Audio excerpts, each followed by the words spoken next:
Bonsoir et bienvenue à vous. Merci de suivre le direct Les Voix de l'Info. Voici le programme. On vous propose ce soir un face-à-face. Deux points de vue, deux visions aussi à la fois de l'actualité, mais aussi et surtout de vision de la société, de notre histoire et de l'avenir. Nous allons tenter d'aller plus loin avec deux invités sur ce qui se passe en ce moment en France et bien sûr en Europe. Pour cela, dans Les Voix de l'Info, je reçois deux personnalités au discours tranché, aux idées affirmées, aux livres engagés. Éric Zemmour, bonsoir. Essayiste, journaliste, vous êtes présent sur RTL, sur Paris Première, vous êtes l'auteur de très nombreux ouvrages à succès et à polémique également. Votre dernier livre s'intitule Destin français chez Albin Michel. On peut également citer précédemment Un quinquennat pour rien ou encore Le suicide français. Merci d'être avec nous ce soir. Avec nous et face à vous Pascal Blanchard, bonsoir. Bonsoir. Historien, chercheur au laboratoire communication et politique du CNRS. Vous êtes l'auteur de très nombreux ouvrages également et documents notamment sur l'immigration, la mémoire coloniale et aussi la question de l'héritage. Votre dernier livre s'intitule Sexe, race et colonie.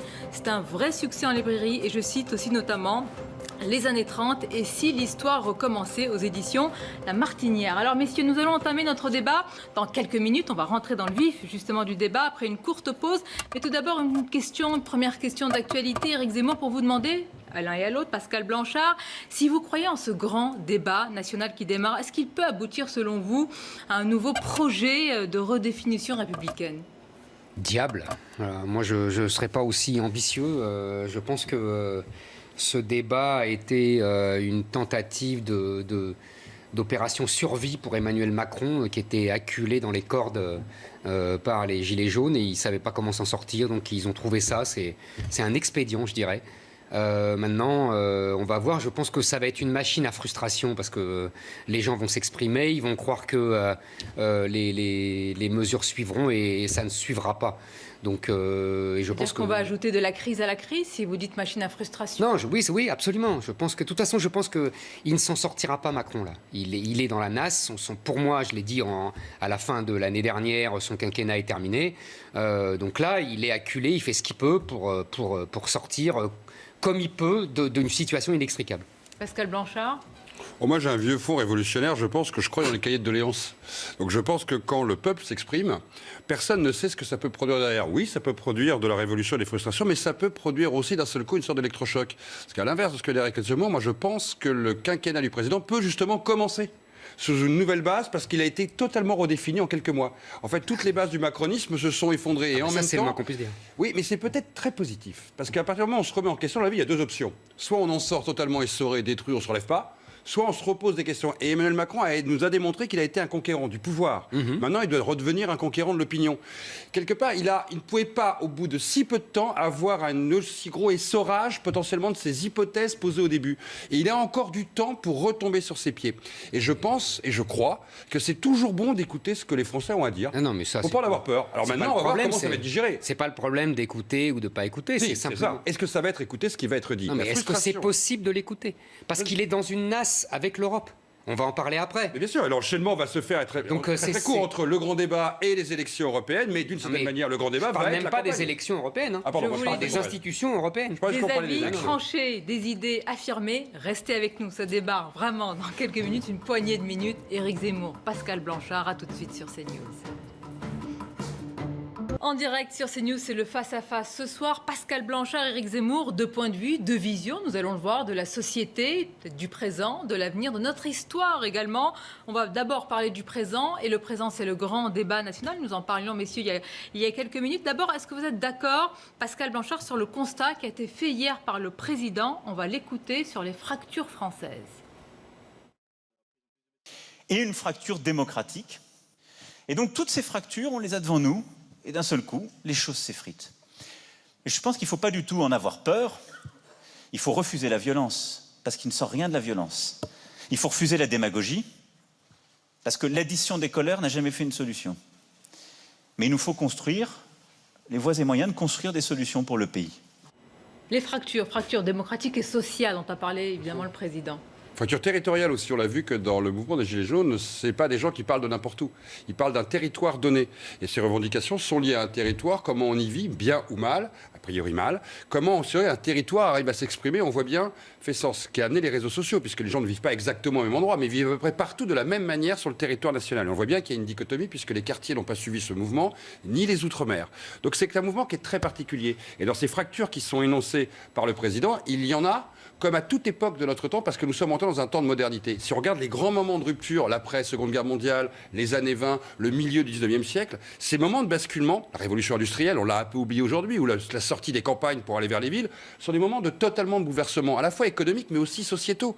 C'est extrêmement bouleversant ce qui est en train de se passer avec la mondialisation. Et donc, par définition, l'écho du président de parler de ces fractures, c'est bien réel. Mais c'est le rôle je dirais presque des politiques, d'être capable justement d'arriver à dépasser les fractures, donc de les anticiper, et de savoir au moment où elles sont dans l'émotion, dans la nation, être capable d'arriver à trouver des solutions pour expliquer aux gens que nous savons ensemble dépasser les fractures. Avant les solutions, le diagnostic, vous le partagez, Éric Zemmour? Écoutez, on va parler crûment. Les anticiper, personne n'a anticipé, alors que depuis 10 ans, je crois que le livre de Christophe Guilluy, Les fractures françaises, c'est 10 ans, il nous a très bien expliqué exactement ce qu'il en était. C'est-à-dire, en gros, et c'est exactement ce qu'on voit aujourd'hui, il y a 2, voire 3 France, on y reviendra. La première France, c'est la France des métropoles. La deuxième France, c'est la France périphérique, d'où parlent les Gilets jaunes. La France des métropoles, c'est nous, c'est ici, c'est les grandes métropoles, c'est Paris, c'est Bordeaux. La France périphérique, c'est les gens qui vivent à 50 km, 100 km, d'où tout le drame sur la voiture, évidemment, puisqu'ils sont...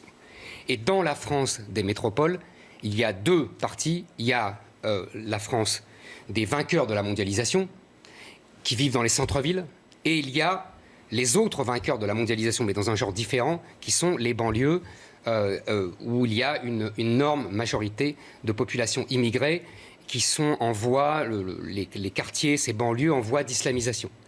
Donc, qu'est-ce qui s'est passé? Vous réagissez? Non, mais je sais qu'il va réagir. Non, mais je sais, c'est pas grave. Le mot est choisi à dessein. C'est-à-dire pourquoi ces gens-là, les gilets jaunes dans la France périphérique, ils ne devraient pas vivre aussi loin des centres-villes où se crée la richesse. Pourquoi ils sont si loin? C'est parce qu'ils ont fui les banlieues. En fait, ces gens-là, ils devraient être dans les banlieues. Ils devraient être proches de la création de richesse. Or, en banlieue, il y a aujourd'hui des banlieues où ils estiment, ces gens-là, les gilets jaunes, qu'ils ne sont plus en France. Et donc, ils ont fui, parce que le mode de vie n'est plus français. Donc, on a ces 2 pôles. Les pôles de la France mondialisée par le haut, c'est les centres-villes, mondialisée par le bas, c'est l'immigration et les quartiers islamisés, et la France périphérique, qui justement se révolte contre ces conséquences de la mondialisation. Donc une partie de cette France a fui les banlieues parce que selon vous, elle ne se retrouve plus dans le pays? Mais c'est pas ça. Les quartiers où ils habitaient n'étaient plus en France. C'est-à-dire que le mode de vie n'était plus français. Donc ils se sont sauvés, ils ont fui. Ils ont fui la délinquance, ils ont fui les agressions, ils ont fui les quartiers entièrement halalisés et le contrôle d'une charia de fête qui s'est imposée dans d'innombrables quartiers. Voilà, ils ont fui les caïds et les imams, en gros, pour résumer, où ils considéraient qu'ils n'étaient plus en France. Voilà, c'est tout. Alors, 2 petits points qui sont importants, parce que quand on parle de ces populations, on a l'impression que c'est un tout cohérent. 75% des gens sur les territoires dont on est en train de parler vivent depuis 3 générations sur ces mêmes territoires. Donc ils n'ont rien fui. C'est aussi des gens qui vivent dans un terroir, ce qu'on appelle les gens d'ici. Ils sont sur leur terroir. Non. Ils sont... Laissez-moi finir. Il n'y a pas de terroir. Laissez-moi finir. Ils sont sur leur terroir parce que leurs parents y étaient, parce que la tombe de leur grand-père est souvent là. Donc eux, aujourd'hui, n'arrivent plus à bien vivre dans un territoire qui était le leur. C'est ce qu'on appelle des gens qui sont d'ici. Par rapport à ceux qui sont beaucoup plus complexes que simplement regarder les gens des villes, puisque vous pouvez aussi trouver dans des petites villes des gens qui sont parfaitement adaptés à la mondialisation. En fait, il y a maintenant 2 catégories sociologiques. Il y a ceux qui sont à l'aise dans la mondialisation et dans ce mouvement. Ils pourraient aussi bien vivre à New York, à Marseille qu'à Berlin. Et il y a d'autres personnes qui ont besoin de vivre dans un périmètre à peu près de leur vie sociétale depuis très longtemps. D'autres sont arrivés, vous avez raison, soit des grandes villes, soit des quartiers, pas simplement des quartiers populaires, puisqu'on se rend compte que l'un des flux les plus importants, c'est des gens qui quittent les cœurs de ville pour aller vivre. Les moyens. Exactement. Voilà. Donc ce n'est pas, on ne fuit pas l'islamisation. Ils devraient aller en banlieue, ces gens. Mais ils ne veulent pas aller en banlieue. Ils devraient aller en HLM de banlieue. Ils refusent les HLM de banlieue. Pourquoi? Ils ne fuient pas l'immigration. Mais bien sûr qu'ils fuient. Non, pas quand ils partent des cœurs de ville. Pas vous quand, parlez avec ces gens. pas quand des Parisiens bobos décident d'aller s'installer dans les Landes. Je Ils parle n'ont pas fait des bobos. aucune Je parle pas des islamisation. bobos. Les gilets jaunes, c'est pas des bobos. Ce qui veut dire quoi? Ce qui veut dire que dans cette double temporalité, il y en a qui ne sont, et c'est vrai, les oubliés par rapport à leur territoire, de l'équipement de ces territoires. Car la mondialisation, elle a regardé les TGV qui vont vite, ils ont complètement oublié qu'une petite gare dans une ville, d'Auvergne, du Limousin, c'est essentiel pour la vie économique. La mondialisation a prolétarisé une grande partie des et classes appauvri, moyennes. Mais quand plus même, que prolétarisé, a appauvri les gens parce que... Surtout qu'elle s'est aggravée d'une désindustrialisation. Tout à fait, mais qui a commencé bien avant. Hein. Mais bien sûr. je suis frappée par ce que vous dites, Éric Zemmour, parce que quand vous avez parlé des banlieues, vous avez dit qu'en partie, ils sont les gagnants de la mondialisation. Oui. Certains disent, mais les banlieues, Non, ils ont c'est eu des ce qu'ils pauvres. voulaient, ils ont eu des plans banlieues, ils ont eu des milliards qui ont été Bien sûr. déversés. Vous dites que ce sont des zones qui ne sont pas défavorisées Mais et pas que du même elles ont été Écoutez. favorisées par rapport à la France périphérique. Par rapport, deux choses. Par rapport à d'où ces gens-là venaient.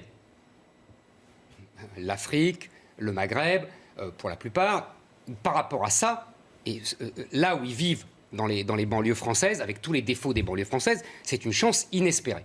En plus, ils trouvent du travail dans les métropoles, là où se crée la richesse. Parce qu'eux, ils sont à proximité. Ils ont le RER, etc. Troisième génération Attendez. qui sont nés là, qui Bah ont oui, leurs parents qui sont nés là, mais qui par rapport à leurs n'ont parents. pas de lien Mais avec le par rapport à Maghreb. leurs parents. Bon. Deuxièmement, en plus, il y a tout un écosystème. Il y a le social, un énorme assistanat social. Il y a les subventions. Il y a en plus les trafics. Et il y a ceux qui travaillent et qui peuvent trouver du travail à proximité dans les restos parisiens, dans tous les services parisiens. Puisqu'ils sont à proximité, ils ont les moyens de transport. En plus, donc tous ces gens-là, par rapport à tout ça, ils sont privilégiés. Quand on dit, vous savez, quand Macron a fait son grand discours pour écouter les Gilets jaunes et qu'il a dit ça va nous coûter 10 milliards. Vous vous souvenez, tout le monde a dit c'est énorme, 10 milliards, etc. Mais le plan banlieue de Borloo, vous savez combien ça a coûté? 40 milliards. Et vous savez pourquoi? Pourquoi? Vous avez vu des changements? Sur un temps un peu plus long. Ah ben certes, mais sur quelques années. Sur 20 ans. Enfin, c'est 20 ans. Non, Enfin, Le plan attendez, Borloo, attendez. c'est 20 ans. Non, C'est 20 ans d'investissement. Ah bah si, Non, je mais suis désolé. mais peut-être attendez, des après, chiffres. Regardez, on le pourra en titre, parler, hein, Ils ont mais- tout cassé. Éric Zemmour, Mais Pascal 40 Blanchard, milliards, le sans titre- compter, ça je vous parle que du plan Non, mais Borloo. attendez, Je vous le parle pas titre- du coût de la politique de la ville depuis Voilà, 40 ans. c'est Alors là, encore monté à loin. Le titre de ce débat, c'est comment ressouder les fractures françaises. Et là, vous êtes en train de nous dire, mais finalement, il y a plusieurs France. Eh oui. Vous pointez du doigt une Je France pointe banlieue. rien, je Vous me décris. dites, elle est plus privilégiée Non. que les autres. elle on a la n'aurait pas chance dû. de vivre à côté des métropoles, c'est tout ce que je dis. Mais ceux qui vivent dans les territoires, Vous avez vu, c'est simple. leur problème aujourd'hui, c'est pas de vouloir aller travailler dans les métropoles, c'est de pouvoir notamment travailler plus proche de l'endroit où ils vivent, parce qu'aujourd'hui, le fait de voir vivre à 80-90 km quand vous êtes attaché à votre ville, parce que votre mari décide de continuer à y travailler, ou parce que vos enfants vont à l'école, vous êtes obligé de travailler à 80 km, donc de prendre voiture, mais leur demande, c'est de pouvoir rapprocher leur Mais ça, emploi c'est- de l'endroit où ils vivent. Laissez-moi finir. Dans les quartiers populaires, nous avons quelque part pensé les quartiers populaires dans les années 50-60. Qu'est-ce que vous appelez les quartiers populaires? Tous ceux qui sont en périphérie des grandes villes. Les et qui- banlieues, quoi. Vous les appelez les banlieues comme vous voulez, quartiers populaires, banlieues comme vous voulez. Non, mais les allez, quartiers allez-y. populaires, non, c'est On est banlieue. d'accord, j'emploie les deux termes, donc j'ai aucun problème. Attendez, D'accord. chacun ça sémantique. Voilà, Allez. c'est pas grave. Non, mais je prends les Ah, deux termes. banlieue, C'est pas des quartiers populaires, qu'est-ce que ça veut dire les quartiers Mais qu'est-ce populaires? que vous avez D'accord. contre quartier Ah bon, populaire? On peut prononcer les deux. Parce qu'il y a d'autres quartiers populaires qui sont pas les banlieues. Oui, laissez-moi finir dessus. Ça On va laisse dire- sous-entendre que le populaire, c'est dans les banlieues. Non. souvent. C'est aussi dans les banlieues. C'est aussi dans les banlieues.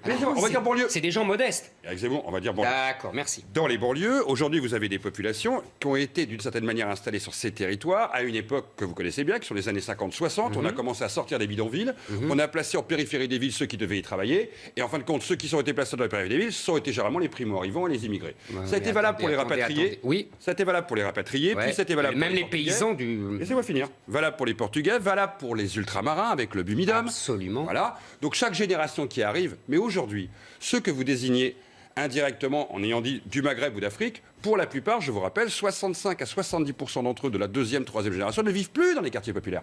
Ne sont plus dans ces territoires-là. Ils sont rentrés dans le périurbain, dans les villes, dans des territoires, et attendez, laissez-moi terminer, extrêmement différents. Et la problématique que vous ramenez est de considérer qu'on aurait mis de l'argent dans ces territoires au nom d'une population qui ne le mériterait pas. C'est pas ça la J'ai pas dit problématique. qu'ils le mériteraient pas, j'ai dit qu'on a mis beaucoup d'argent. Mais on a mis beaucoup d'argent parce qu'ils vivent 9 millions de personnes. Ben oui, on est Que bien l'on ait d'accord. oublié les zones rurales, que l'on a paupérisé dans le même temps. Là, je vous rejoins. Mais la question n'est pas de savoir si on aurait dû donner plus ou moins. On aurait dû, d'une certaine manière, aménager le territoire de la même manière des Non. deux côtés. De la Non, même manière. non. Chaque Français mérite quelque part Oui. le même aménagement Mais territorial. attendez, il y a un autre problème que vous oubliez.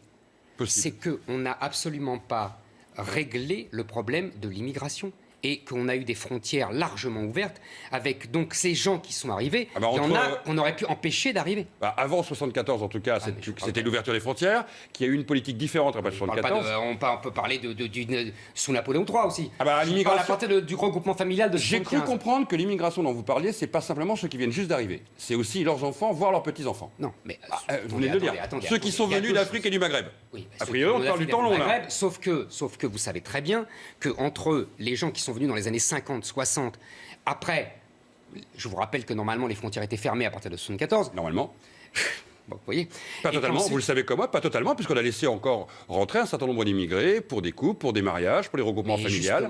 Mais justement. Bah, c'est normal de regrouper des familles, Non, ça me paraît assez non, naturel. c'est pas normal. Bah, vous savez, quand un Français s'installe à l'étranger, généralement, sa femme le rejoint. Oui, généralement. Mais en général, vous savez, il n'y a pas 1 milliard de Français qui vont s'installer à l'étranger.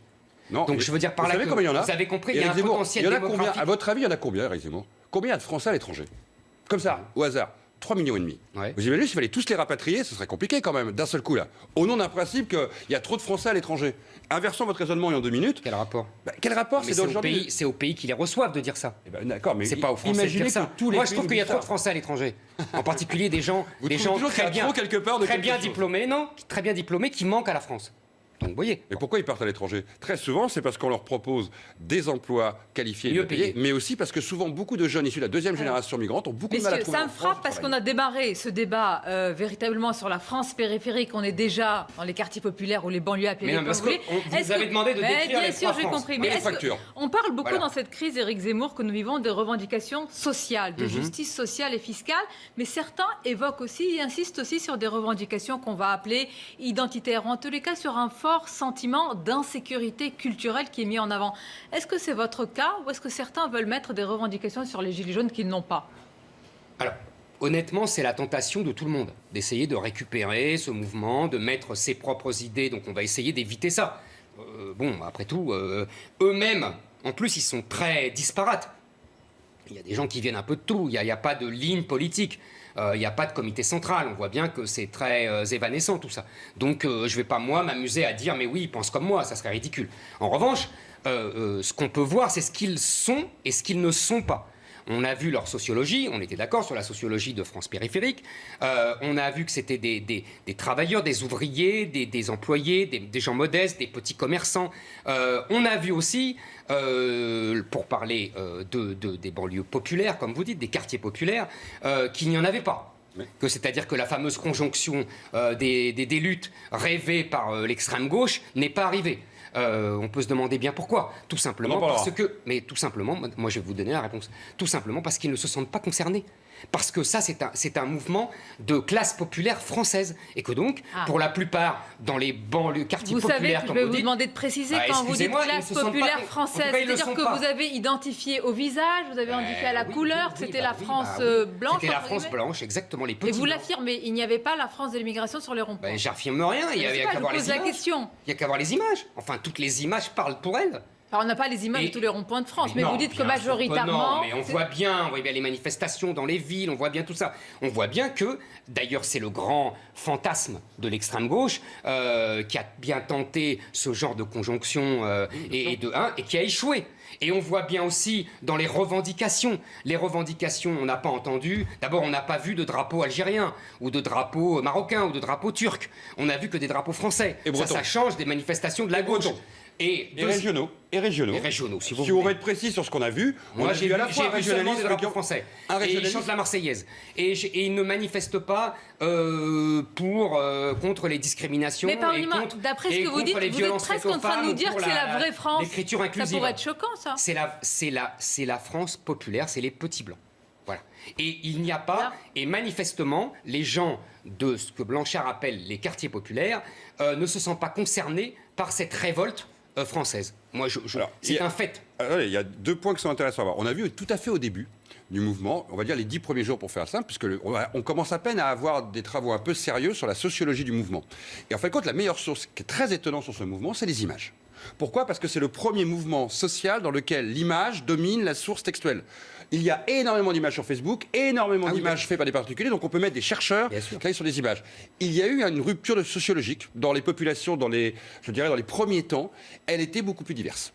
la diversité visible. C'est-à-dire qu'il y avait beaucoup plus de gens issus de multiples territoires, de multiples origines dans les premières manifestations. Les 10 premiers jours. Le mouvement s'est blanchi. Il s'est blanchi au bout d'une dizaine de jours. Assez vite Donc, alors. Hein. Attendez, vous, ça vous choque pas qu'on dise ça? Ah non, c'est une réalité sociologique. Ah, Quand vous demandez à un chercheur de travailler sur la question... C'est intéressant. J'y peux rien. Mais non, vous avez J'y peux deux rien. avis opposés. Quand vous c'est demandez, intéressant. un chercheur aujourd'hui doit s'appuyer d'abord sur des faits. Après, il doit les comprendre. Aujourd'hui, si vous me demandez si le mouvement a évolué entre les 10 premiers jours et après, s'il y a eu de moins en moins de personnes issues d'immigration, ou pas d'immigration d'ailleurs, de personnes issues des Outre-mer et compagnie, pas de 5-6 générations, c'est même plus de l'immigration. Est-ce que le mouvement s'est sociologiquement blanchi? Oui. Mais aussi, le mouvement a énormément décroît en termes de population. Je rappelle qu'on est passé peut-être de 200 à 250 000 personnes dans les premières manifestations à 70-80 000. Attendez, vous êtes en train d'insinuer que ça s'est diminué. Non, je ne vous laisse pas finir. Vous êtes en train pas ce que je veux dire. Zemmour, vous ne savez pas par quoi je Parce que vous insinuez. Je ne suis rien. Si, vous insinuez que... Je dis, j'insinue rien. Je dis. Vous faites un rapprochement qui est fallacieux. Vous dites, ils étaient nombreux quand il y avait les gens des quartiers populaires. Non, pas forcément les quartiers populaires. Ils sont moins nombreux parce qu'ils sont blanchis. J'ai pas dit ça. Le mouvement a aussi diminué en population. Ce que vous laissez en... Ah non, je veux dire, ce que je veux dire, c'est encore plus violent que ça, c'est que je pense que le mouvement en tant que tel, à un moment, sociologiquement, s'est regroupé sur un type de population. Et certains ne se sont plus sentis concernés avec leur type de revendication des quartiers populaires ou non. Ce que je voulais dire, c'est qu'ils ne venaient pas tous des quartiers populaires avec Zemmour. Dans les populations concernées, il y avait aussi bien des petits commerçants, il y avait aussi bien des artisans, il y avait aussi bien des chauffeurs de taxi. Voilà. Exactement. Mais à un moment, ils ne se sont plus concernés dans un mouvement qui les concernait. Parce que ce mouvement s'est très masculinisé. Beaucoup plus d'hommes qu'au début, il y avait un équilibre. On voit de moins en moins de retraités dans le mouvement, comme on voit de moins en moins de gens issus, comme on les appelle, des diversités. Ça explique quoi? Ça explique que le mouvement... Ça, c'est pas vrai. Mais vous avez le droit de pas le croire. En même temps, vous allez m'expliquer ce que vous avez fait comme étude là-dessus. Parce que qu'est-ce que vous avez regardé? Mais on regarde les images, c'est nous aussi. intéressant. Ouais, attendez, entre regarder les images et travailler les images, je suis sûr qu'en termes de sociologie du travail sur les images, c'est pas la même chose. Quand vous mettez plusieurs chercheurs à regarder la chose. Vous reconnaissez vous-même que j'ai mis des chercheurs pour savoir. Non, mais vous avant de parler vous-même que on voyait bien que c'était la France blanche qui avait manifesté. Pas les 10 premiers jours avec mais Zemmour. même. Attendez, les 10 premiers jours, vous poussez mes mères. Pardonnez-moi, ceux qui nous regardent ce soir, ils se disent que vous êtes vraiment en train d'analyser ce mouvement via les images. Mais comment vous voulez faire? Vous savez, vous croyez qu'en histoire... Pardonnez-moi, avec le recul, il y aura des études. Mais bien sûr, il y aura des études fondées sur quoi? Le témoignage, on n'a pas enquêté dans les 10 premiers jours sociologiquement sur les gens qui étaient là. Nous n'avons pas d'études de chercheurs qui ont questionné les gens qui étaient là. Vrai problème. Vous faites comment quand vous n'avez pas la source? Vous travaillez avec tous les outils dont disposent nos chercheurs. Et tous les outils, c'est la source orale, les témoignages des gens, les images. Pourquoi? Parce qu'on a aussi un mouvement qui est incroyablement riche en images. Je le redis bien, si en 68 on avait eu tout le monde avec des iPhones, nous n'aurions pas le même regard de 68. Vous vous rendez compte aujourd'hui que nous avons la capacité de suivre un mouvement social quasi seconde par seconde. Vous êtes capable de regarder 8, 9 000, 10 000 vidéos sur une journée. C'est nouveau. Et à travers ces éléments-là, on peut se poser des questions. On n'a pas toutes les réponses. C'est la grande différence entre le pifomètre en histoire, en sociologie, et le travail de recherche. Nous le saurons peut-être dans 6 mois ou dans un an, les éléments tangibles. Par contre, ce qui est clair, c'est que le mouvement s'est radicalisé sur un type sociologique. Il s'est pas radicalisé, il a toujours été comme ça.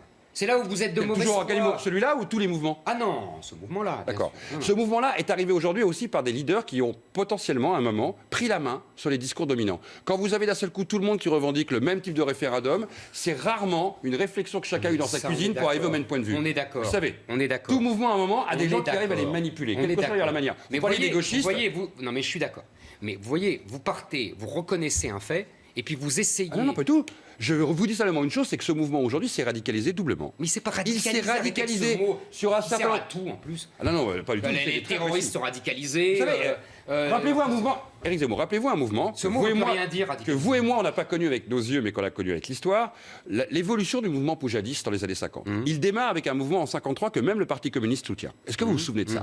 C'est un mouvement au départ qui est très corporatiste, qui est très commerçant, artisan et autres, qui petit à petit va évoluer avec notamment l'affaire de Bien Bien Phu.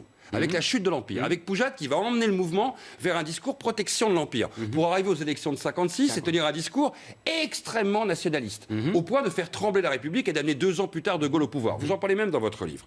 Ça veut dire qu'un mouvement peut évoluer, ça veut dire qu'un mouvement par rapport à certains leaders ou des dominantes peut changer dans sa sociologie initiale. C'est ce qui est en train de se passer chez les Gilets jaunes actuellement. Non, je ne suis pas d'accord. Vous avez le droit. Il peut se révéler.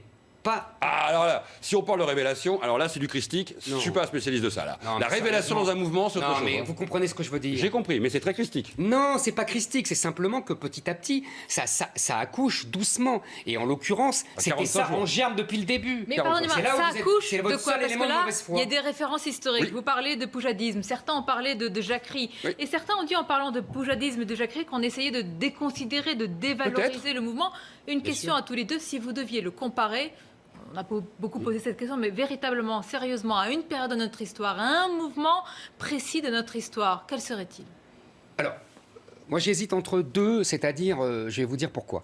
Le premier, ce sont des jacqueries, parce que ça part pas des villes, etc.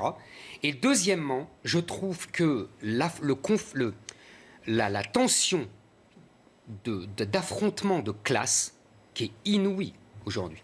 C'est-à-dire que là, on est dans un affrontement de classe inouï, nous ramène au 19e siècle.